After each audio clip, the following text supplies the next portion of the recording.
চাচা, চাচা, বাড়িঘর এত সাজানো কেন?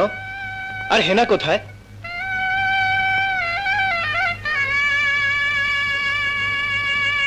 চাচা, কথা বলছেন না যে? চুপ করে আছেন কেন?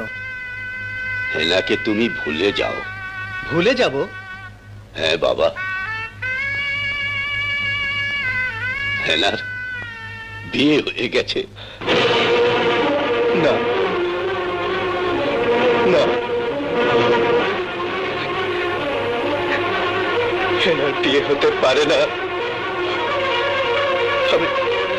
আমি বিশ্বাস করি না, আমি বিশ্বাস করি না, আমি বিশ্বাস করি না। হেনার বিয়ে হতে পারে না, পারে না। আমি বিশ্বাস করি না। চাচা, চাচা বলুন, আপনি যা বলছেন সব মিথ্যে। হেনার বিয়ে হতে পারে না, পারে না। বিশ্বাস করো বাবা, এতক্ষণে বোধহয় লঞ্চ ঘাটে পৌঁছে গেছে। হেনা!